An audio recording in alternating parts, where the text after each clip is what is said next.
you know, the art of applying for, managing, seeking, acquiring, and then finishing the project all the way to the end.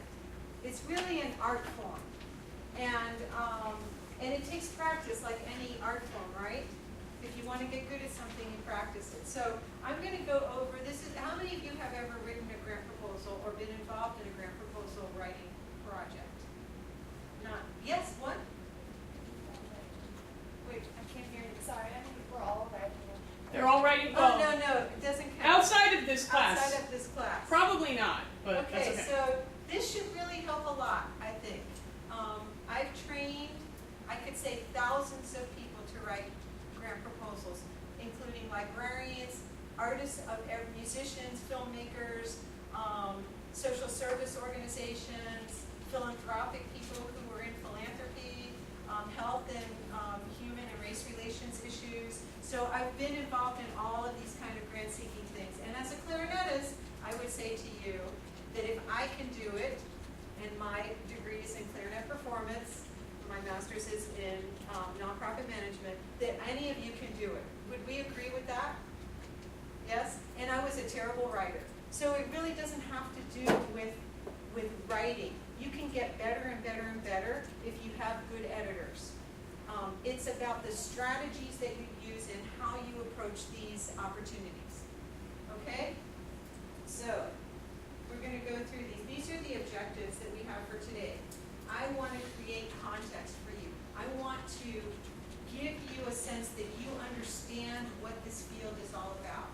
Okay? And if I can do that in the next hour and 10 minutes, then I've achieved my objective for you. And I would say this is really a gift for you.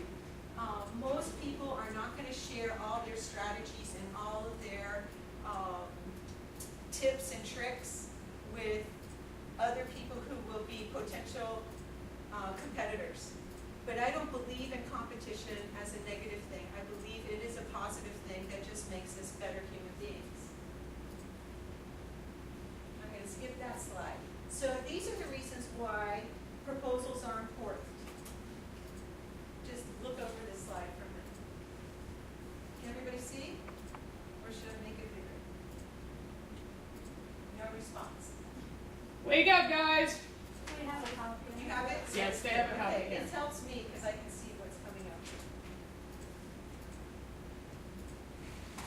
If anybody has any questions, raise your hand and ask, okay? Yeah. Okay, you've read that. I'm not going to repeat it.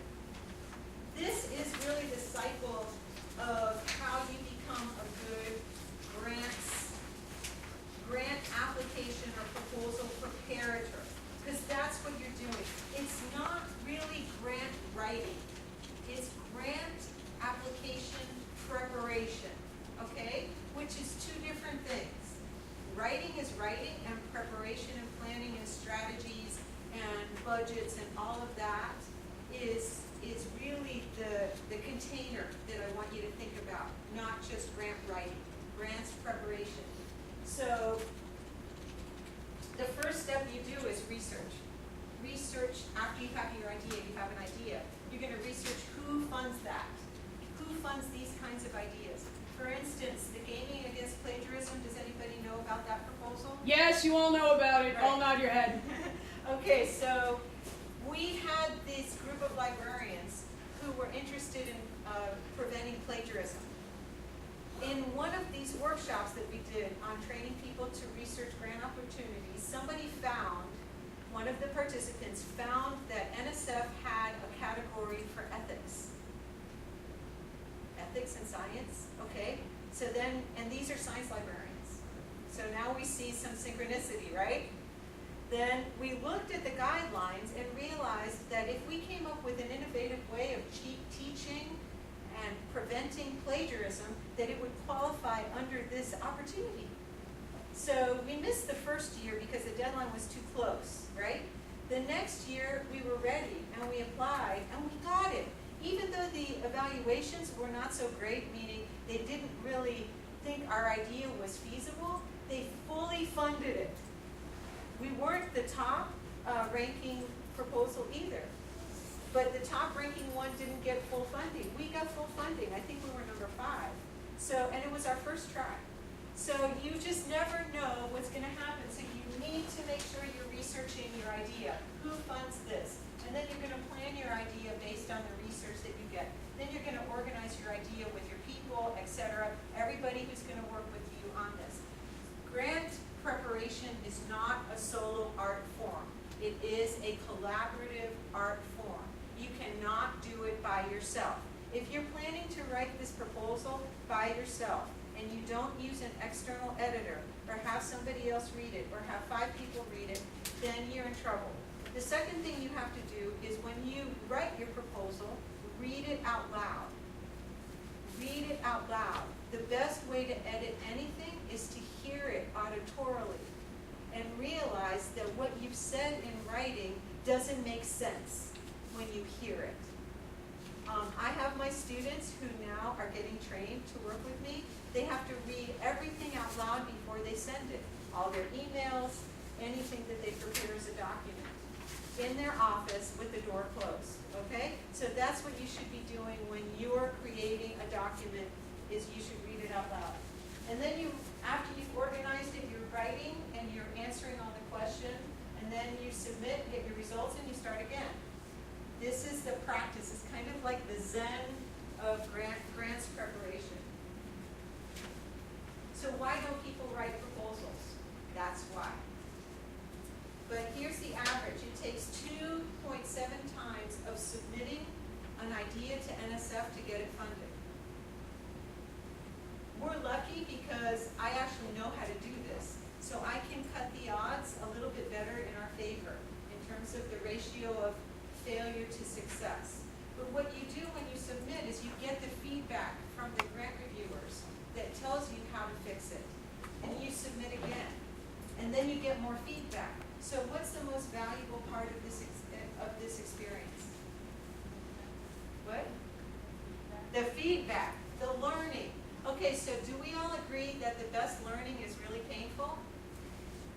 Would we agree? Look at your life. Is the best learning, is the most you've learned in your life, has it come to you through suffering in some way, from some defeat or some failure that you really had to transform yourself in order to be better? I would just posit that that's true, okay?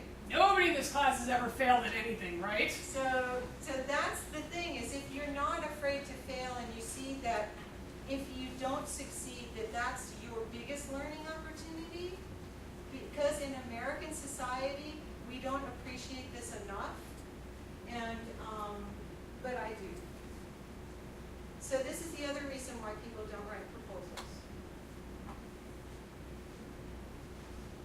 So this is essentially what you're asking the funder or the sponsor. There's 2 words for the outside agency that funds you. They're either a funder or they're a sponsor. In the academic world, the word sponsor is the correct term. You're asking them to marry you for the grant period, the period when you're going to start your project and end your project, right? And that is a contract with you to perform the duties that you've indicated within, or activities that you've indicated in your proposal, correct? You're sending them a contract. They're either going to say, yes, we'll marry you, and now you're going to do this, or they're going to say, maybe next time, right? Okay, it's serious. But the thing is that once you have that contract, they give you leeway to change it if you need to change, because life happens and things change. It could be that one of the principal investigators leaves town for another job. What do you do with the grant proposal that you're in the middle of? So the gaming against plagiarism, if we lose somebody, what do? We replace them. No problem. But within the grants world, it's all, how would you say, flexible. Once you get the award, it's a living, breathing project, and you can change things. John Denny talked about this with the Fulbrights, remember? It doesn't have to happen exactly the way you presented it as your idea. So these are the aspects of, this isn't working well.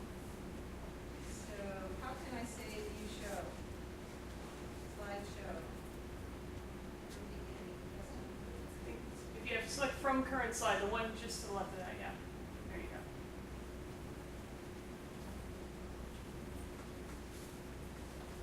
so the best grant proposals tell a story. They use simple language because the people reading it are usually generalists and not specialists in your area. So if you write for somebody who knows just as much about your field as you do, you will always be in trouble. You have to write for someone who doesn't know what you're talking about. So that if there are people in the room that don't know the technical field that you're in, etc., you're not insulting them by writing something they don't understand. And also, they shouldn't have to work at understanding what you've proposed, right? It should be easy, and it should engage your attention. You should want to read that proposal. Most of the reviewers that review your proposals are volunteers. Why would you volunteer to do something that you don't enjoy doing? They're usually doing it at dinner time or after dinner time on their own time because it's extra work for them. So you have to think about, here's this person sitting there trying to eat dinner and reading my proposal. If this is boring, they're not going to want to read it, so they're going to put it aside and read a different one that is more engaging. Am I making sense? Think about this in terms of when you guys write your abstracts. What did Margot and I give you for instructions? Avoid the technical jargon and put things in terms that we can understand. Right, but also make it engaging. Hook me. Make me feel like I want to read the next sentence. Tell me something that's interesting. Teach me something. That's the other thing that you're doing, is you're teaching the reviewers something that they don't already know. Correct? That's when something's engaging. So these are all the things that happen when you read a proposal. You have all of these actual outputs. So this is what writing a grant, this is from Bess to Farber, it's not that I got this from anywhere else. Is that all of it? Oh, let's go back. So it converts a mental image of a movie. It should be a movie that's moving with activities, with active verbs. So if you're using active verbs, you're not using should, could, would, you're using will, can, okay? Don't use inactive passive verbs. So that when you are reading this, you are actually creating a mental movie of the project. How it will start, what it will achieve, how all the steps in between, what's going to happen at the end, and what you posit as the results of your project, right? If there's a big gaping hole in your movie that you haven't decided how you're going to do that aspect of it because you don't know, you tell the reviewer all the options that you have for that one activity. You could either do this, this, or this. And you'll know that when you get to that point in your project. But if you leave it out completely because you're not sure how you're going to handle it, the reviewer will say, this is not feasible, you haven't fully thought through the project, whatever they find wrong with your mental movie. If they can't see a movie when they're reading your proposal, for sure it's in the trash. If they don't get any mental images from reading your proposal about what this is and how it's going to happen and what the results are going to be, then you might as well have not done it. Okay, they have to be able to see it in their mind's eye. Okay, there's 3 different kinds of sponsors. There's public sponsors, and that's public money, which means tax money. So all of you who are going to live in the United States are going to pay taxes, and that's what we call public money. There's private money, and that comes from individual donors. You need to know the kind of money that you're applying for. Corporate money is other money, but we're not going to talk about that today. So in order for you to effectively write for the reviewers, you need to know, is this public money or is this private money? So NSF, is it public money or private money? Public. Huh? Public. Public, right. It's government money. So you should know your sponsor. These are all the questions that you want to ask yourself when you're reading the guidelines, right? Who they funded before? What's the range of funding? This is a list that you can get the answers to these questions, usually from the guidelines and usually from other research services that we're not going to go into now. But you can get all of of public sponsors. They usually have sufficient staff that can answer questions, and they want to help you. Their job is to help you create an excellent proposal. If you do not use their resources and services, that because you think that they have a conflict of interest and that they're not going to help you, there are people who won't call the program officer, even though they're paid to answer your questions, because they think that asking for money is not ethical or not something that they should discuss with someone else, or that it's a conflict of interest for them to help you if they're not helping other people. All of this is baloney. You have to get rid of those ideas. If you need help, you should call the program officer of a public institution because they're paid to help you. Am I making sense? Do you understand why people don't call them? Because they don't want to look stupid. They don't want to ask a stupid question. They're afraid if they ask a stupid question, it will reflect badly on their proposal. All of that is untrue. Okay? When in doubt, communicate. That's my motto.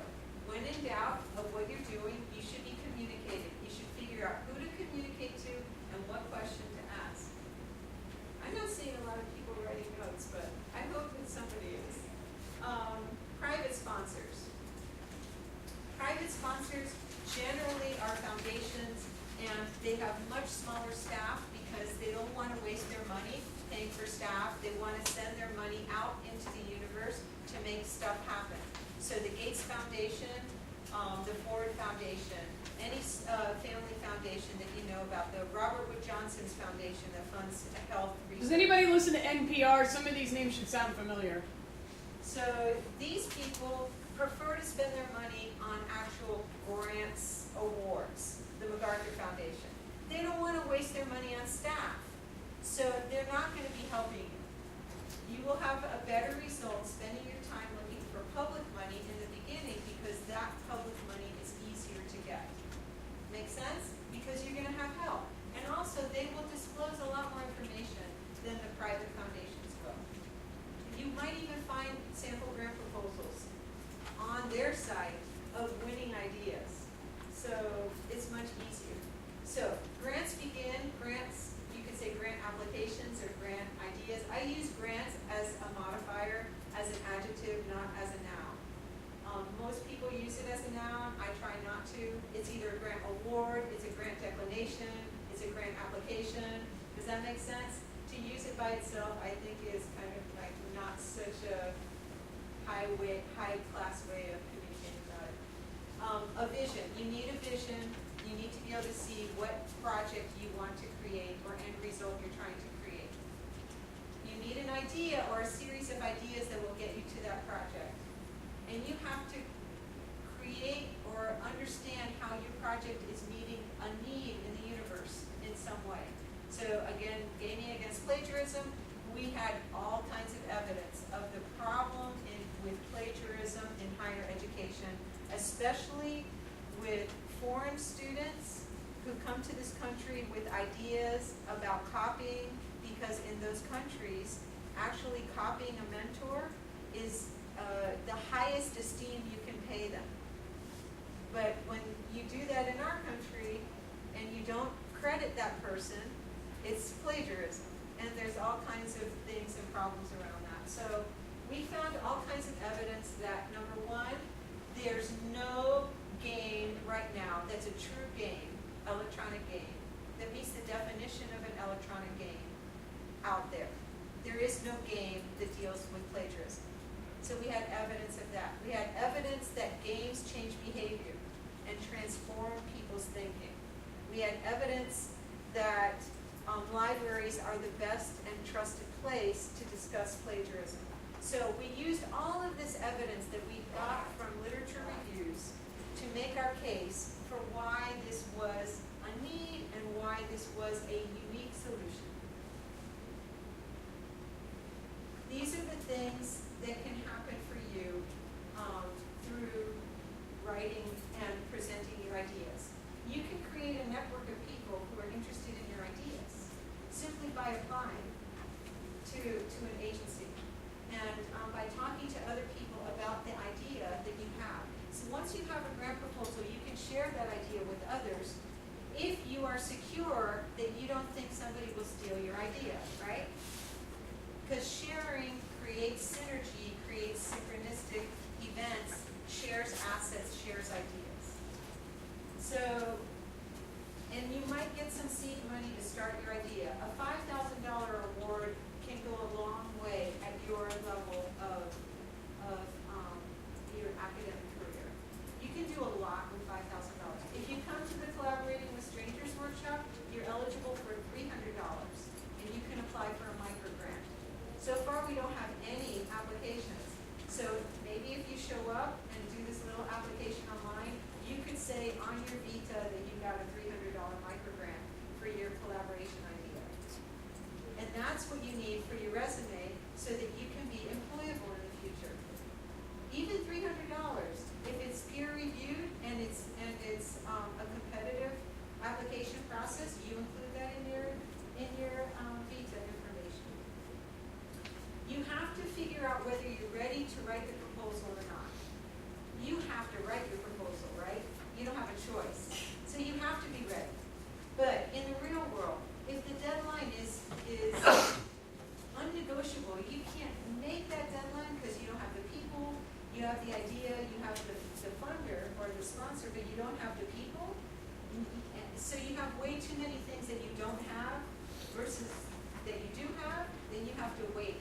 We have to wait a whole year for the gaming against plagiarism thing to be submitted. And that was the first time this library has ever applied to NSF. So it was a really big deal. That was a lot of learning for me. I had never applied to NSF. Tons of applications to National Endowment for the Humanities and all of the National Endowment for the Arts and all of these other agencies, but never for that. These are usually the components of a traditional grant application. For your assignment, these are slightly different, but in general, for bigger organizations or more formal applications, this is what you would include. Right. And the way I would do this, and you want to try numbering these, this is the order in which I write or I prepare proposals. Ready? The timeline of activities is what I do first. The second thing I do is the budget. Because once I know the timeline, I have a mental movie of what's going to happen, and then I can figure out how much it's going to cost to do the activities that I want to achieve, right? Then I see, is it feasible? I stop and I go, is this feasible? Is this too expensive? Am I spending too much money trying to get to the end product? Do I have to change the timeline? Sometimes we do not write the proposal if it's not feasible. We stop, so we haven't wasted a lot of time. We didn't write any narrative. We didn't write an abstract. We didn't do any work. We just did two things, the timeline and the budget, and then we checked for feasibility. That's my secret of success. Most people go in the order in which it says in the guidelines. I don't do that. So timeline first, budget second, and then I do the evaluation methods third because that's a very difficult section to write, and it is usually the weakest of the proposal, elements of the proposal that you have. So you need to spend a lot more time on the evaluation method, and usually because it's the last thing on the list, that's the thing that gets the least attention. Yeah, those of you that got dinged on your the topic of bibliography, that was where the weakest point was. So Then I start to write the other parts of it, the need, the impact. One of the last things I write is the abstract, because the abstract is a summary of the entire proposal, and I want my proposal to be almost finished before I write that. So the abstract is the last thing, one of the last things I write, and then the appendix and the key personnel and all that stuff are I usually give that to a student to organize while I'm doing the rest of the stuff. So the best way to write these proposals is have multiple people delegating to people to do things that they can do without you, or with the minimal help from you. Like organizing the biographies of people that are about 1 inch or 1.5 inches of copy. Somebody else can do that. I don't have to do that. I can give them a model of how to do it and then let them do it. I have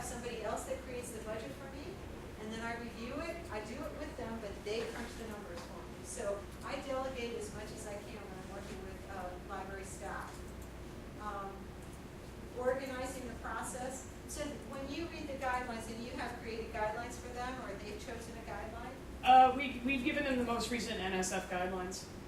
So 168 pages, did you read 168 We, pages? we very much narrowed it down to about 15 pages and then about 10 paragraphs out of those 15 Okay, pages. so what's the most important thing in a guideline other than the deadline and eligibility? Does anybody know? Nope, it's not the format. What's the most important thing in the guidelines other than the deadline and eligibility requirements?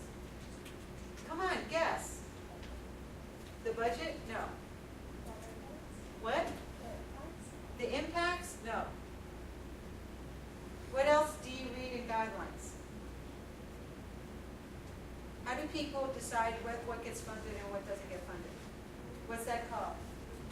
The review. What's that called? The review what? The review part. Okay. Board. I'm sorry. I didn't mean to make fun of you. Not review board. You're close. What is it called? The list of things that you evaluate something against. Criteria. Right? Review criteria.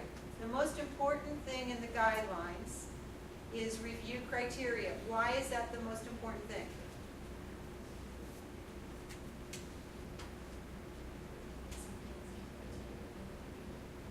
Well, they'll read it, but they won't find the answers to the criteria, so they can't judge it. So they're going to have a rating sheet, whoever's going to be reviewing these proposals that you're going to write. And it's going to be, there are going to be 5 questions, let's say, because there's 5 criteria for evaluating these. And they're going to have to rank each criteria on a number scale. It's a numbers game. If they don't find this criteria answered in your proposal, they can't evaluate it. You get a 0 for that entire criteria. So when you're doing a paper, when you're writing a paper, do you know the criteria for how you're going to be evaluated on your paper? Hello? Yeah. Otherwise you can't write it, right? Same thing with the grant proposal. You have to write it to the criteria. How do you do that? You take write this down. You take the criteria and convert the criteria into questions. You take the criteria and convert the criteria into questions.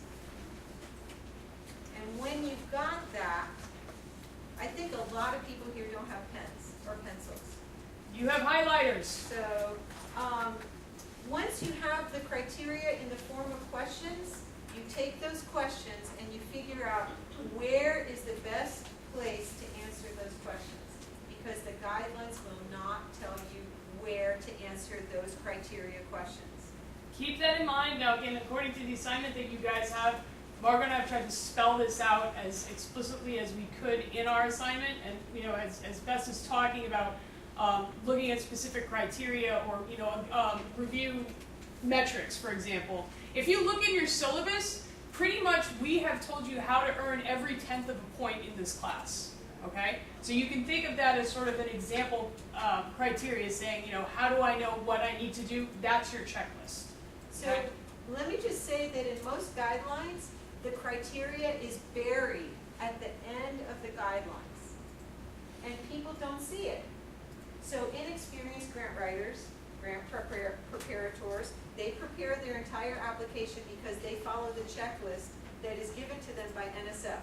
Submit this, write this narrative, here are the sections you have to write, the impacts, the broader impacts, the personal statement, or the statement of your hypothesis. You do all of that, but you never see the criteria for review. You write this entire thing, and nobody can evaluate it because you didn't answer the criteria questions, because those were buried at the end of the guidelines, and you didn't know you had to go looking for that.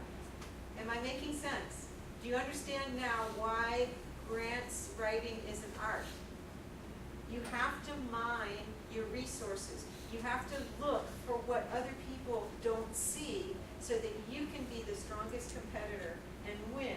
The other thing that makes the best proposal is, well, other than edit, and that doesn't mean you're editing. That means other people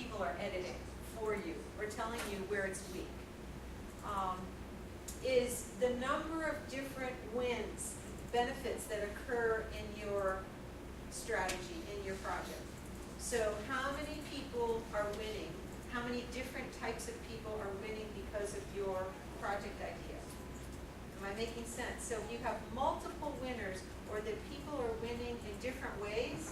How can I explain this? If we use the plagiarism example. First of all, we said that there's a problem here at UF with plagiarism. So definitely the faculty and the students working here will benefit, right? We also created 7 partners. We got 7 partners, 7 universities, the engineering departments of those universities to agree to test our plagiarism model. And so they could be possible winners because they will learn something that they didn't know. And their students are possible winners. So I've got 3 now, groups, right? And then we made this system open access for anybody, and we're going to share it with the world. So anyone can convert this game to serve their own campus needs. So you see how many people are winning. Also, everybody who's on the team is going to learn things that they didn't know before they started working together, because nobody's ever done this, especially at UF. So we have 2 different teams working together. So these people are going to learn things that they didn't know before, right? That's another learning, that's another benefit. This can also kind of key in a little bit to the broader impact sections of your proposals as well. Think about who's going to be affected by this. And then the other group is that we brought consultants here who are experts in 2 things, gaming and who are experts in plagiarism on a national level. So they came and did presentations for the university students and faculty. So that's another group that benefited in another way, right? Every different type of benefit that you can list, every different kind of group, different type of group that's benefiting in different ways. Those are all win, win, win, win, win, win, win. So when the reviewer's reading, they see, you almost make them feel guilty if they don't fund you. If they're going to think, well, if we don't fund them, all these people are going to miss out on this wonderful experience. That's what I try to create, the urgency to fund this now and for this group of people and for these benefits. Am I making sense? That should be easy to do.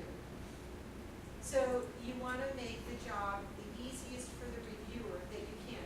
So if you're writing for yourself, you're in trouble. You have to write for the benefit of a complete stranger. And that means helping them understand your project to the best of your ability. And these are some examples of how you can do that. And we're not going to go through that. But look at the last one, is make sure you've addressed all the criteria. I would probably put that first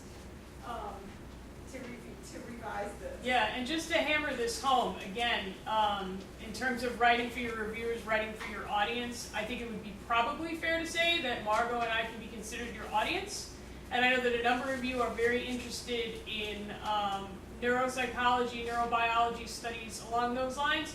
Margot's background is classical history and mine is polymer science. So if we don't understand what you're writing, I can guarantee you that, to a certain degree, if you overload us with technical jargon that we can't figure your project out, we are going to ding you, okay? So write with your audience in mind.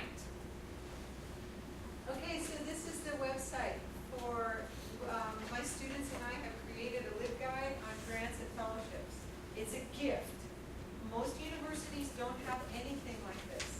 We've only been able to find 1 or 2 that have some semblance, some relationship, or some similarity to this, and I'm not sure if it is applicable.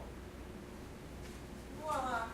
Okay, so let's just look at the assets that we're giving you as a gift. Here you have, here's the whole article about what the Gaming Against Plagiarism was.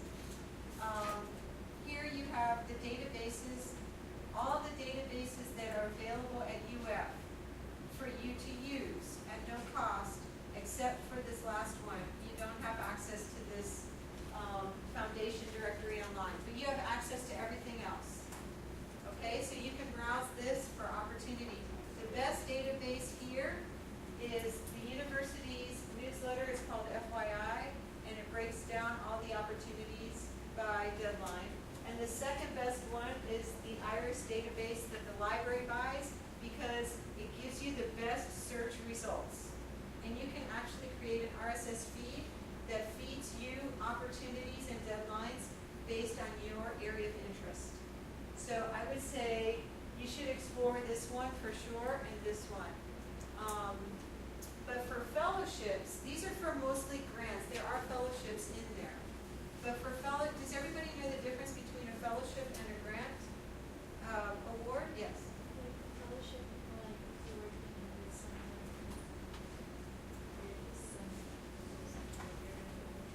No.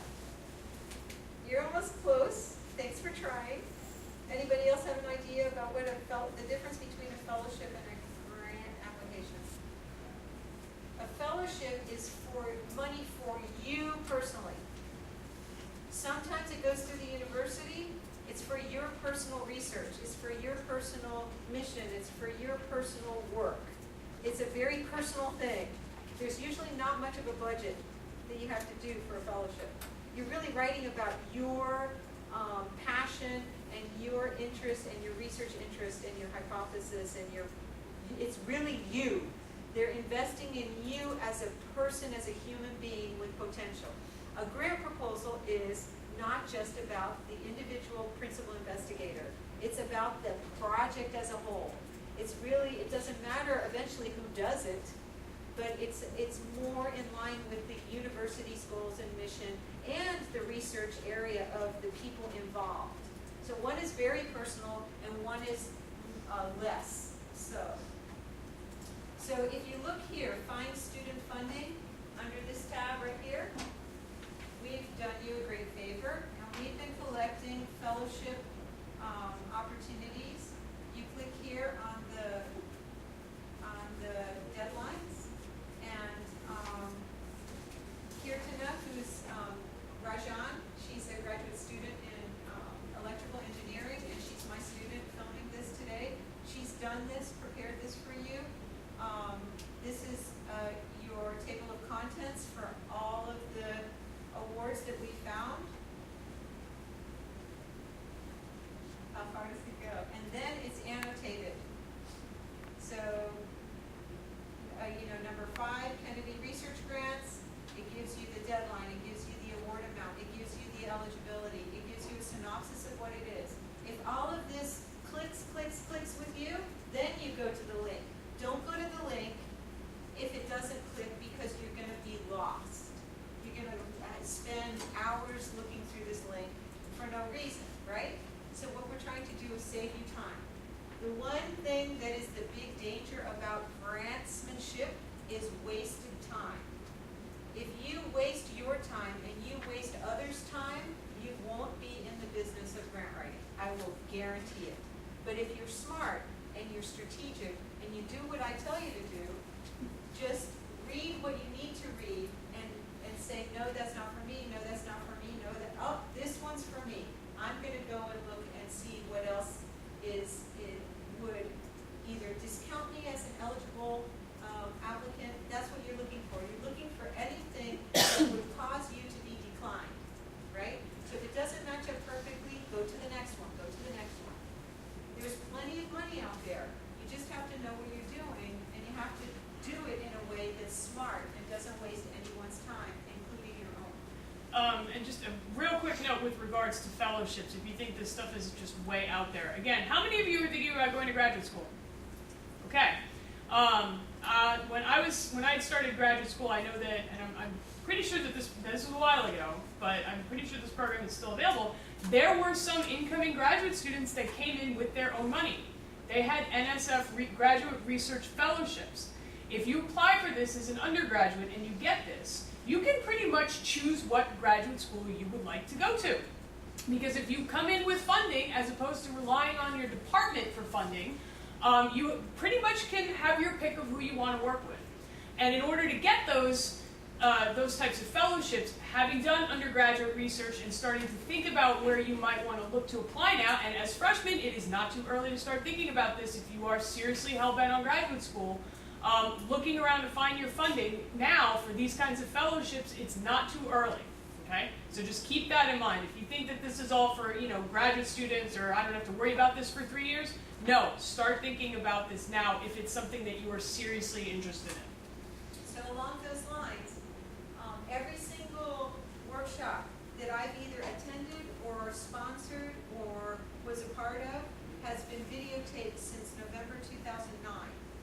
And if you click here, how to write grants, you will have access to all of the training videos. Similar to what I'm teaching you today, and we're going to load this one up so you'll be able to see that as well and pass it to your friends who are interested in grant writing. So click here.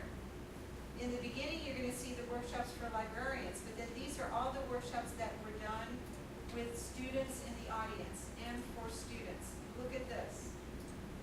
So NSF Doctoral Dissertation Improvement, NSF Graduate Research Fellowship Program. We have a few of those workshops. Just so that you know, after we did these workshops, the number of awarded fellowships to UF doubled. Because people actually, in 1 hour, they're only 1 hour workshops, but they got the information from reviewers that have been on these review panels. And that's who's talking in these videos, not just me, okay? So these are assets that are not available to other universities. They can find them if they know it's there, but that's why we kind of put it in a way that they really can't find them unless they go to YouTube and search NSF training videos, and they're going to find all my videos. So we have a competitive advantage if you all take advantage of that. And in some of these, for instance, this doctoral dissertation improvement grant, I've also included the checklist. That's my checklist with the criteria embedded in the checklist. So if you use my checklist as opposed to the one in NSF guidelines, you will have a higher rate of success than if you use theirs. Okay, so I'm done with the theoretical presentation. Are there any questions? Everybody knows how to get to this LibGuide? Let me show you from the home page.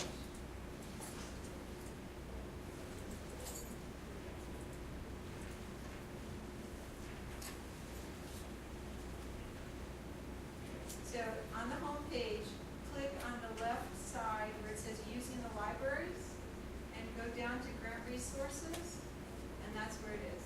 Really simple, okay? So we're going to do the exercises now. How many proposals did we give them? 6. You have 6 sample proposals.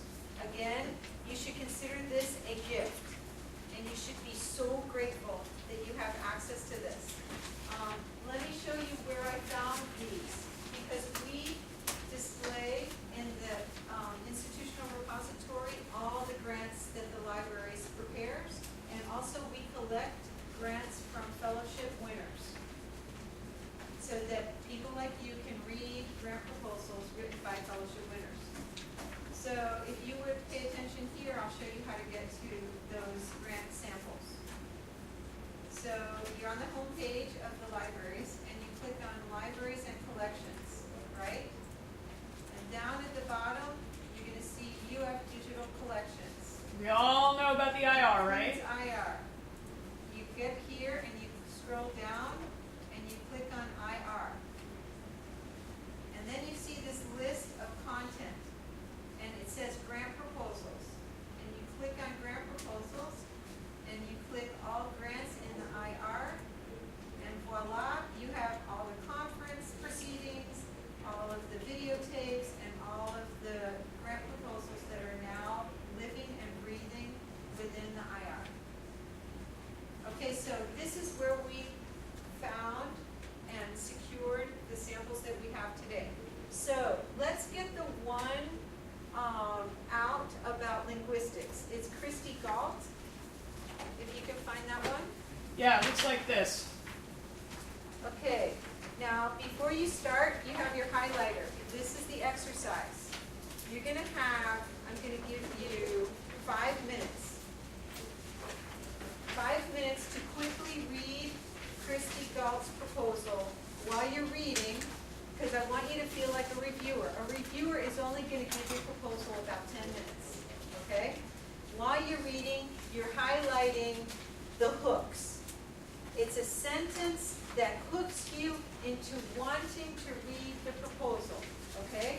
What are you highlighting? The hooks, okay? It engages your interest and you say, oh, because of this sentence, I want to read more, okay? I want you to highlight every time you come to one of those sentences. Ready, set, go.